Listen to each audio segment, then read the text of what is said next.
wabarakatuh. Alhamdulillahirabbil alamin wa bihi nasta'inu ala umuri dunya waddin.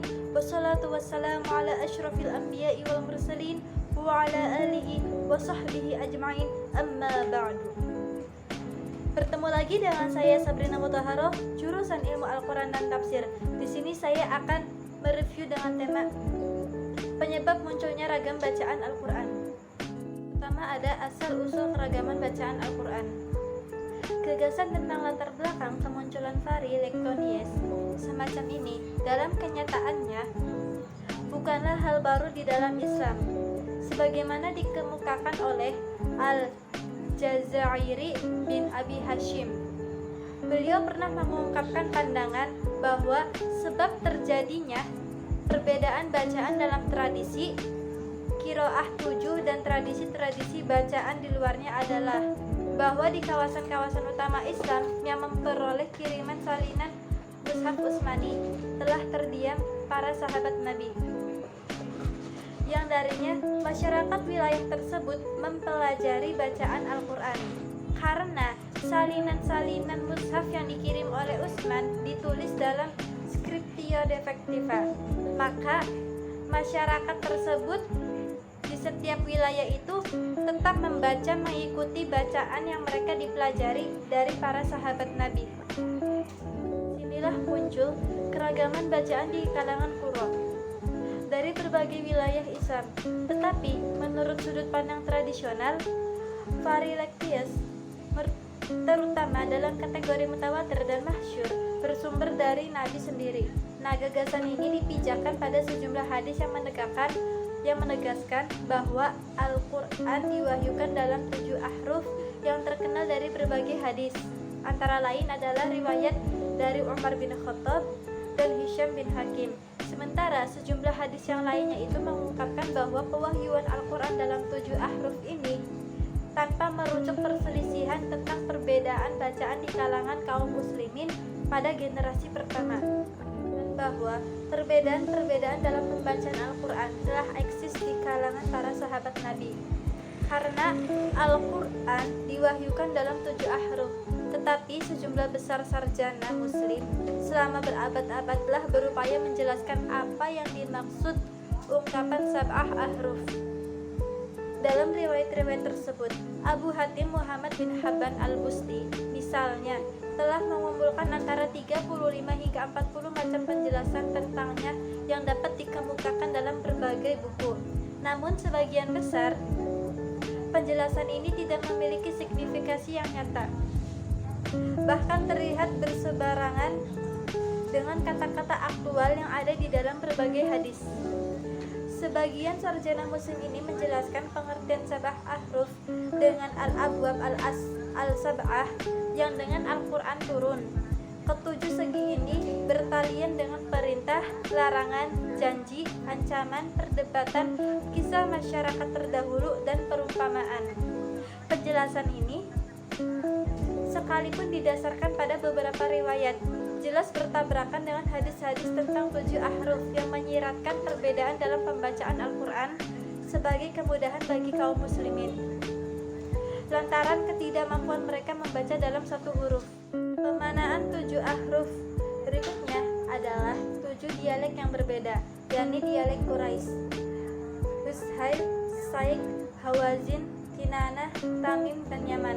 Nah, menurut penjelasan ini, jika ketujuh dialek tersebut berbeda dalam mengungkapkan suatu makna, maka Al-Quran itu diturunkan dengan sejumlah lafaz yang sesuai dengan dialek-dialek tersebut.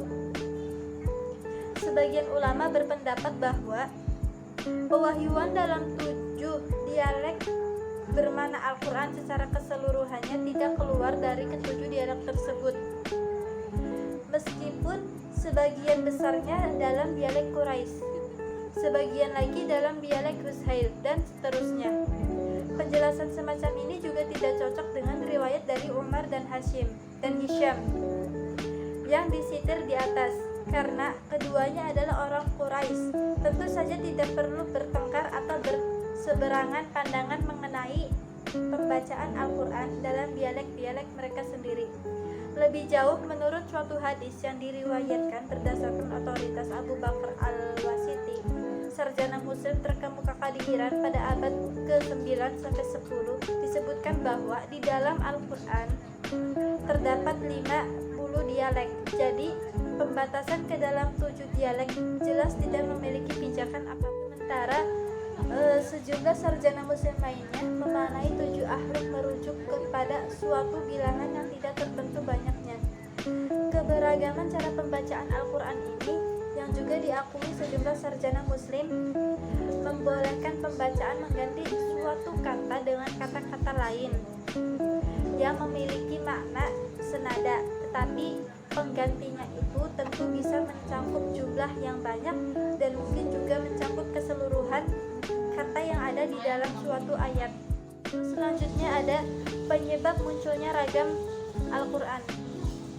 Yang pertama ada sistem bacaan qiraat sebagai sunnah. Ilmu qiraat ini yang benar diperkenalkan oleh Nabi Muhammad SAW, suatu praktik yang menunjukkan tata cara bacaan setiap ayat. Jadi kedua-duanya haram untuk bercerai. Yang kedua ada perlu banyak ragam sistem bacaan, penyederhanaan bacaan bagi mereka yang tak biasa atau non-Arab. Yang ketiga ada penyebab utama munculnya banyak multipli bacaan, varians atau ragam pandangan orientalis. Yang keempat ada penyebab kedua yang mengakibatkan banyak multipli bacaan, varian atau beragam. Yang kelima ada mengubah sebuah kata karena kesamaannya dalam waktu membaca. Masalah kontroversial tentang kemutawatiran qiraat 7 ini ada baiknya didudukan dengan menelaah secara ringkas karir ketujuh imam qiraah tersebut dan orang-orang yang meriwayatkan dari mereka, yakni riwayat dan turuknya. Yang pertama ada Nafi. Nama lengkapnya adalah Nafi bin Abdurrahman bin Nu'aim al-Madani, tetapi lazimnya dipanggil dengan Abban atau Abu al-Hasan. Ia berasal dari Isfahan. Yang kedua ada Ibnu Katsir Abdullah bin Katsir bin Amr bin Abdullah bin Zan bin Firuzan bin Hurmuz al-Makki. Nama sebenarnya adalah Abu Sa'id, atau menurut jumlah informasi Abu Bakar adalah imam qiraah keturunan Persia. Yang ketiga ada Ibnu Amir Abdullah bin Amir bin Yazid bin Tamim bin Robi'ah bin Amir al-Yashabi, diberi gelar Abu Imran al-Yashabi. Dilahirkan pada 629 dan meninggal pada tahun 736.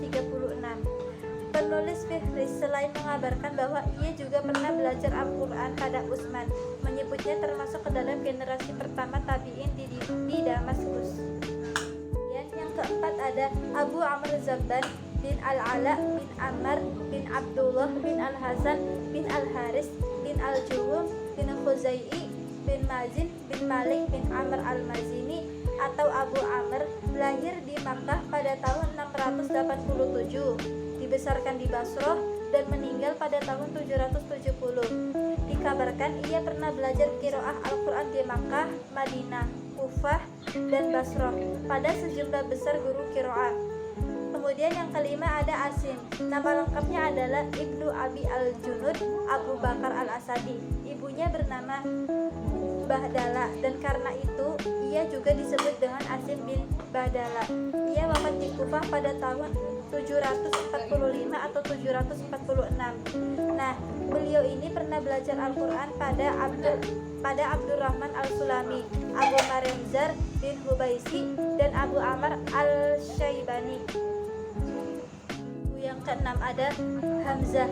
Nama lengkapnya adalah Ibnu Habib bin Amarah bin Ismail. Beliau juga pernah berguru bacaan Al-Quran pada Ja'far bin Muhammad al-Siddiq, salah satu imam madhab Syiah. Hamzah ini dikenal sebagai maha guru dalam qiraah, otoritas yang komponen terpercaya dan tiada bandingnya.